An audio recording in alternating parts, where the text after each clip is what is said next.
Olá, alunos, tudo bem? Aqui quem fala é a professora Elisângela de História. Hoje nós estaremos abordando dois assuntos, tá?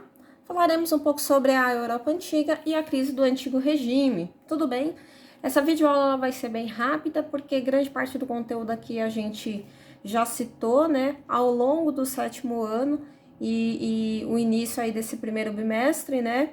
Então aqui vai ficar uma coisa, vamos dizer assim, é mesmo mais para vocês relembrarem alguns assuntos aí, tá bom? Então, vamos aqui falando sobre a Europa do Antigo Regime. Primeiramente, por que vem esse nome, né, Antigo Regime? Após a Revolução Francesa, que eu ainda vou estar explicando para vocês, tá? Que ocorreu no ano de 1789, aqueles rebeldes, quando eles iam se referir ao governo anterior à Revolução, eles chamavam de Antigo Regime. E isso os historiadores acabaram se utilizando até os dias atuais. Então, o Antigo Regime, ele seria o sistema, né, vamos dizer aí, que pega política econômico-social entre o século XV e o século XVIII, ou seja, no período mesmo da Idade Moderna, tá bom? Então ficou aí popularmente conhecido como Antigo Regime, porque após a Revolução Francesa acabou sendo implantado, né, o governo representativo aí que nem a gente conhece nos dias atuais, tá? Algumas características do Antigo Regime eu coloquei para vocês aqui abaixo.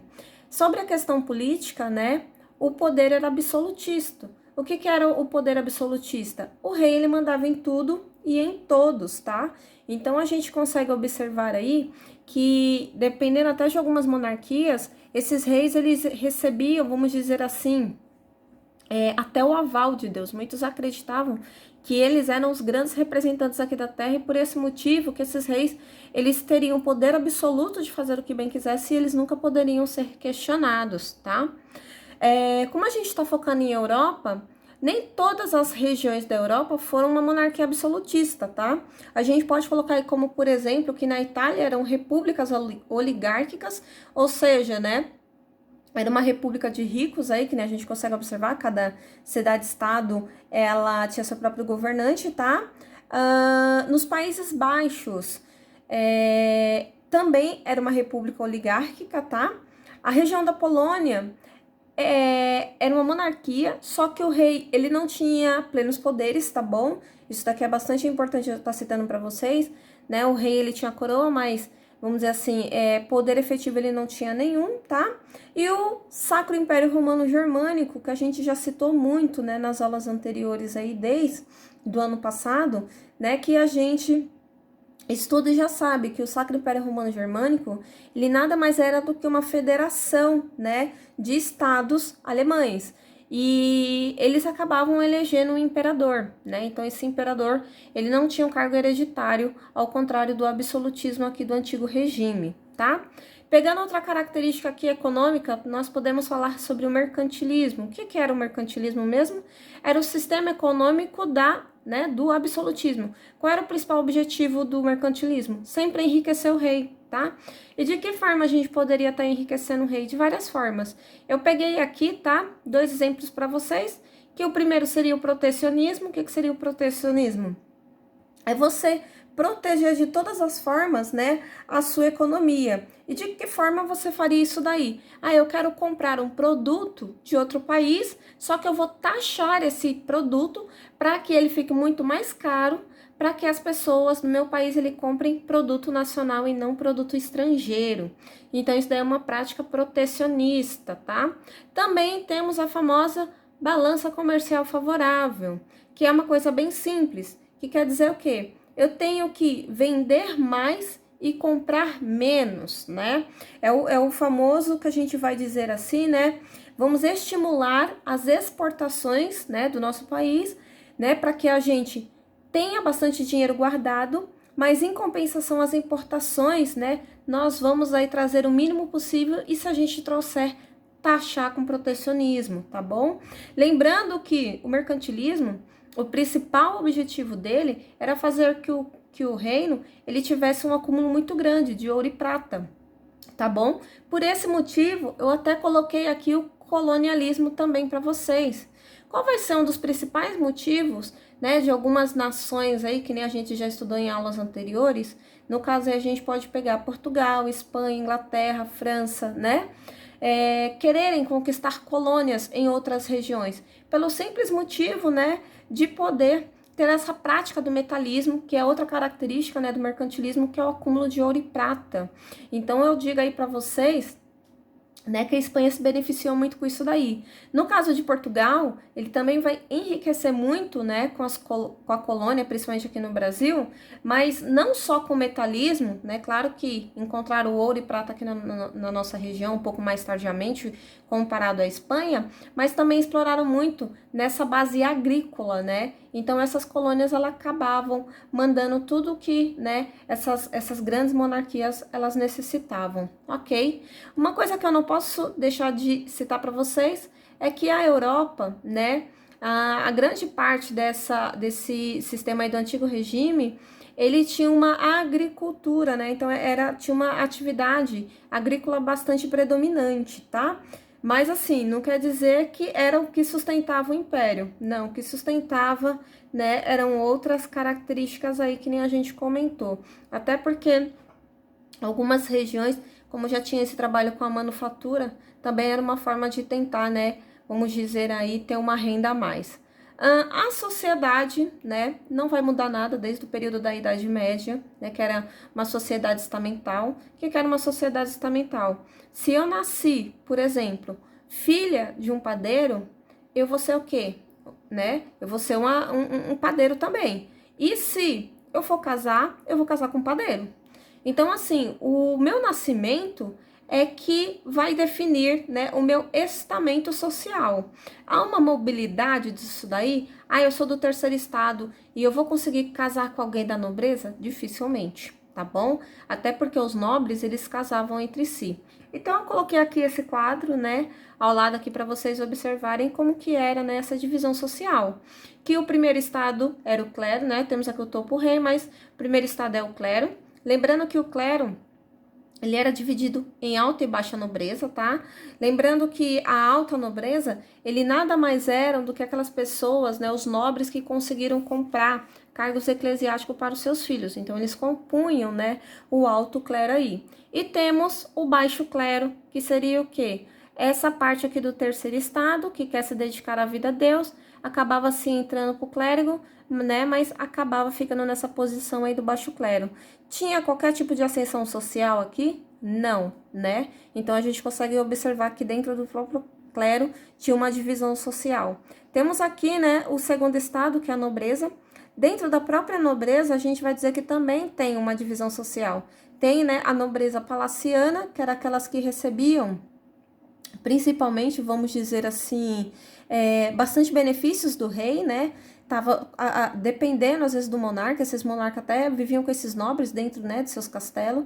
Então, eram os famosos puxa-saco do rei. Então, eles eram que recebiam, vamos dizer aí, mais vantagem. E também temos, né, a nobreza provinciana, ou seja, era aquela nobreza que morava mais no interior, tá? E ela não era tão prestigiada, tão privilegiada quanto a primeira, tá? Claro que grande parte desses títulos, né, que foram dados vamos dizer assim, para a região do interior, indicava, assim, um certo grau de importância, né, mas às vezes não era visto com os mesmos olhos de quem estava ali ao lado, né, do rei. E por último, né, temos o terceiro estado aqui, que também era dividido em duas classes. Temos aqui, né, os trabalhadores e os burgueses, tá bom? Os trabalhadores, grande parte, né, trabalham aí na agricultura, e os burgueses são aqueles, né, que a gente vai dizer que trabalham nos comércios aí, tá? Lembrando que esse sujeitinho aqui é que são responsáveis por o grande transtorno aí do antigo regime, ok? Vamos lá, então. Deixa eu ver se eu não tô esquecendo nada. Só relembrando, né, o que a gente já tinha falado quando estudou sobre a Idade Média. Por que as pessoas não contestavam, né, esses estamentos sociais? Porque eles acreditavam que o clero tinha como objetivo orar, a nobreza ela tinha como objetivo defender, né, e o terceiro estado tinha como objetivo sustentar esses dois outros estados aqui acima, tá bom? Durante o período da Idade Média, só relembrando aí novamente, grande parte desses nobreses desses nobres, eles acreditavam, né, que o único trabalho digno só eram as lutas. Então, por isso que houve muitas cruzadas. Eles não acreditavam literalmente no trabalho braçal. Eles acreditavam que o trabalho era uma coisa indigna, né? Vamos dizer assim, do estamento deles. Só que os burgueses, né, mudando aí um pouco essa mentalidade medieval, entrando, né, nessa mentalidade contemporânea, eles acreditavam sim, né, que a força de trabalho que seria responsável para eles terem uma melhor condição de vida, né? Não é à toa que durante o período da Idade Moderna, muitos desses nobres acabaram falidos e quem aí ficou numa ascensão, né, financeira muito alta vai ser quem? Grande parte desses burgueses aqui. E muitos desses burgueses, durante o período da Idade Moderna, né, querendo até entrar para esse segundo estamento, começaram a comprar títulos de nobrezas com preços exorbitantes desses reis, simplesmente para deixar de ser explorado. Porque, que nem a gente consegue observar, que o único estamento que pagava impostos era o terceiro estado. E esses burgueses, quando conseguiam comprar esses títulos de nobreza, passava para o segundo estado, né? Ao invés deles não pagarem nada, eles ainda recebiam um salário ou uma pensão aí, né, do caso do rei. Uma coisa também que eu não posso deixar de citar para vocês é que ao longo da história, né, a burguesia ela foi bastante atuante em algumas, vamos dizer assim, mudanças de pensamento. O primeiro delas foi o Renascimento, né, que a gente já citou. E o Renascimento, ele tinha, né, como principal argumento a valorização da razão, da observação e do experimento. Então, quando os burgueses eles começam, né, vamos dizer assim, esse movimento renascentista, muitas das mentalidades que ainda estavam presas no período da Idade Média, principalmente ligado àquela ideia teocêntrica, começa a cair por terra, né? E não só por isso, também quando surge a Reforma Protestante, mas principalmente através do Calvinismo, né? A gente consegue observar que vai ter bastante adeptos, porque o Calvinismo ele acreditava, né, na valorização do trabalho e eles viam, né, que a prosperidade econômica, ela nada mais seria do que uma bênção divina, né? Então tem aquela famosa frase: quanto mais rico eu sou, mais próximo de Deus eu estou, né? Então por esse motivo os burgueses também vão acabar alastrando muito essa forma de pensamento. E também não podemos esquecer, tá, sobre o iluminismo, sendo que na minha próxima videoaula eu estarei abordando esse assunto, mas o iluminismo, ele pega grande parte aí do pensamento, né, dos renascentistas, e além disso, né, eles também acreditavam assim, o seguinte, os iluministas, que não deveria ter qualquer tipo de intervenção no Estado, né, na economia, e nem nas formas de representatividade do governo, ou melhor, e que deveria, né, no caso aí o governo, ele tem uma representatividade maior, principalmente, né, aqui dessa população que era o responsável por pagar impostos, tá bom? Então a gente consegue aí ver essa mudança de mentalidade e grande parte ocorreu por conta, né, da burguesia. Renascimento, né, o calvinismo e o iluminismo que eu estarei falando para vocês numa próxima videoaula, tá? Aqui só para poder finalizar esse slide e eu passar para o próximo, temos aqui, né, algumas revoluções burguesas. Temos as revoluções inglesas do século XVII, tem a independência dos Países Baixos, que também ocorreu no mesmo século, tem a independência dos Estados Unidos, a Revolução Francesa, tá? E as revoluções de 1830 e 1848. O que todas essas revoluções aqui elas têm em comum? Elas acreditavam que de alguma maneira, né, esses movimentos políticos, eles questionavam os governos absolutistas, né? E eles pediam principalmente, né, para que não tivesse qualquer tipo de intervenção do Estado na economia, né? Vamos dizer assim, ter um governo mais representativo. E, além disso, a gente também consegue observar que eles queriam acabar com essa sociedade aqui, vamos dizer, estamental, para que pudesse, literalmente, né, haver uma mobilidade maior. Então, né, a gente já citou até algumas revoluções e outras a gente vamos acabar, vamos dizer assim, falando, né, ao longo do ano, mas todas elas, né, elas tinham essas características principais aí, que era principalmente fazer uma crítica, né, ao absolutismo, à economia mercantilista e essa sociedade estamental. Então, eles queriam aqui um governo mais representativo, né, não ter tanta intervenção na economia, através principalmente do Estado, né? E que essa sociedade estamental, ela fosse retirada, tá? Vamos aqui então. De que forma começou a ocorrer a crise do antigo regime? Muita coisa eu já citei para vocês no primeiro slide, mas aqui eu fiz um resuminho para ficar uma coisa assim até mais fácil de entendimento, tá? A gente consegue observar que grande parte, né, do que era arrecadado era dado aos nobres e aos clérigos. O terceiro estado, ele vai começar a ficar bastante temeroso, né, vai ficar bastante, vamos dizer, temeroso não, perdão, raivoso, pelo simples motivo, que eles vão falar, nossa, mas peraí, estão pegando os nossos impostos que a gente paga com tanto sufoco, com tanto trabalho, né, sustentam o primeiro e o segundo estado, e eles não investem esse dinheiro para que possa render mais dinheiro, para que a gente possa ter uma qualidade de vida melhor. Então, eles conseguem observar que a economia, ela está cada vez mais decaindo, sendo que vai chegar grande parte aí, né, desses nobres, ou melhor, dessas monarquias, que muitas vão entrar em falência, até porque a gente conseguiu observar que o rei, ele costumava gastar muito mais do que ele arrecadava. Então, por esse motivo, né, a gente vê aí que tem um déficit da balança. Além disso, né, na questão social, aqui o terceiro estado, ele também reclamava muito do sistema de impostos. Por que ele reclamava? Ele falava assim o seguinte, bem, por que só o terceiro estado vai pagar os impostos? Por que o primeiro e o segundo estado não pode pagar? Por quê? Né? Eles têm que receber, esses caras não fazem nada, né? Então, essa mentalidade, né, começa a se espalhar pela população, até porque a população, durante esse período aí, ela tá passando fome, tá passando necessidade, ela tá vendo que tá tendo muitas revoluções, principalmente após a independência dos Estados Unidos, tá observando que muitos desses burgueses, eles estão conseguindo conquistar seu espaço na política, né? E por conta disso daí, eles vão fazer muito desse questionamento. Temos aqui na questão política, né? O terceiro estado, ele quer um governo representativo e que o estado não tivesse poderes limitados. A principal causa, né, da política que o terceiro estado reclamava é que, por eles serem a maioria, por eles pagarem os impostos, eles não tinham qualquer tipo de participação. E eles acreditavam que o monarca, ele não sabia da necessidade daquele estamento. E eles queriam sim, né, ter a oportunidade, aí a gente consegue até observar, de fazer uma maior participação da política, tá?